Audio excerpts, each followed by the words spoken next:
अस्सलाम वालेकुम रहमतुल्लाह। कल जो वीडियो बनाई थी उसमें ना अक्सर लोगों के ये कमेंट्स आ रहे थे, हकीम साहब ज़कात हिस्स का जो मर्द है उसके बारे में तफसील से बताएं, ये होता क्यों है, इसकी वजूहात, इसका इलाज और आसान सा को नुस्खा बता दें। तो जनाब सबसे पहले तो इसकी आप वजूहात सुन लें। ये मर्ज होता क्या है? ये मर्ज होता है कि सेक्स के ख्याल से पानी नुमा कतरे, जिसे हम मज़ी कहते हैं, वो ज़रूरत से ज़्यादा आए, उसे हम ज़कात हिस्स कहते हैं। इसकी जो मेन निशानी ये भी है कि इंसान चाहे सिर्फ ख्यालात ही, सोच ही आए तो सेक्स की वजह से इरेक्शन भी हो जाना, और इरेक्शन जब होती है उसी वक्त पानी नुमा कतरे आ जाएं और नफ्स ढीला पड़ जाए, ये ज़कात हिस्स की बड़ी निशानी है। और जिस बंदे को ज़कात हिस्स होगी उसे सूरत इंज़ाल लाजमी होगा।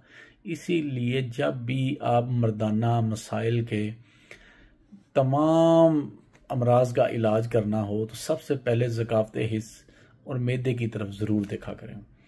अब ज़कात हिस्स की मेन बड़ी वजह क्या है? सबसे पहली जो मेन बड़ी वजह है वो है मैदे की ख़राबी और असाब की कमज़ोरी।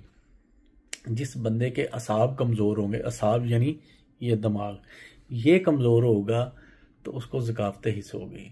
और इसके साथ साथ मैदे के अंदर जो भी खुराक खाए और वो खुराक गर्म रतूबात पैदा करे, इस वजह से भी मादा पतला पैदा होगा और इंसान को ज़कात हिस्स का मर्ज लाहक होगा। ज़कात हिस्स की मरीज़ की हम उसे तहरीक तेज़ कहेंगे, यानी तेज़ तहरीक की वजह से उसको ज़कात हिस्स होगी। तो इसलिए सबसे पहले मैदे और दिमाग की मजबूती की अद्वियात दें। हाँ, अगर दिमाग की कमज़ोरी नहीं है, सिर्फ और सिर्फ मैदे की ख़राबी है, तो मैदे की ख़राबी की दवाई के साथ साथ आपने ज़कात हिस्स की दवाई फिर शुरू करानी है। तो इसका इलाज, अब मैंने वजूहात भी बता दी, अलामात भी बता दी, अब मैं इसके इलाज की तरफ आता हूँ। देखें, तिब एक ऐसी चीज़ है कि इसके अंदर आप 10 रुपए की दवाई भी बना सकते हैं, 10 लाख रुपए की दवाई भी बना सकते हैं। अब इन दवाइयों में फ़र्क क्या होता है? फ़र्क ये होता है कि जितनी अच्छी और कीमती और लतीफ़ अज्जाब से दवाई बनी होगी उसका रिज़ल्ट जल्दी आएगा और देर पा होगा। टोटकों से भी काम चल जाता है, और कई लोगों को टोटके इतना फ़ायदा देते हैं कि बड़े बड़े नुस्खे वो फ़ायदा नहीं देते। इसलिए किसी भी चीज़ को आपने छोटा नहीं जानना, सस्ती चीज़ समझ के उसको नज़रअंदाज नहीं करना। तो सबसे पहले मैदे की इस्लाह के लिए आपने बहुत सादी सी फकी इस्तेमाल करनी है।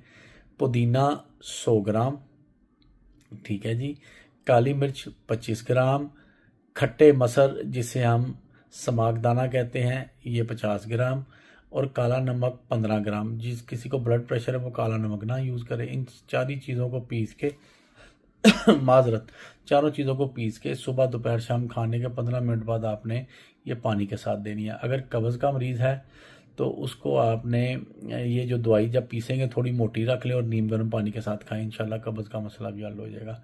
और इसके बाद आपने किचन में से इसका इलाज कर लेना है। खुश्क धनिया आपने लेना है 50 ग्राम, मिश्री 50 ग्राम, सब्ज़ इलायची 10 ग्राम। ये तीनों चीज़ें पीस के आपने सुबह शाम खाने के बाद, खाने से 1 घंटा पहले एक एक चम्मच आपने इस दवाई का ले लेना है। पानी से ले लें, दूध से ले लें, कोई मसला नहीं। तो ये आप इस्तेमाल करेंगे, इंशाल्लाह अल्लाह के फजल से ये ज़कात हिस्स का मसला आपका हल हो जाएगा। इसके साथ साथ अगर दिमागी कमज़ोरी का मसला है तो खमीरा, गाउज़बान आपने अंबरी, जवाहरदार ले लेना है। अगर आप खुद तैयार करेंगे, किसी अच्छे हकीम से तैयार कराएंगे, थोड़ा कीमती तैयार होगा लेकिन रिज़ल्ट 100% होगा।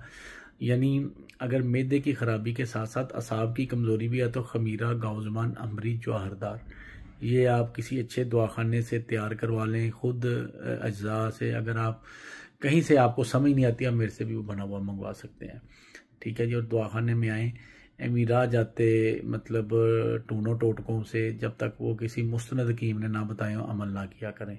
दुआ में याद रखें। अस्सलाम वालेकुम रहमतुल्लाह।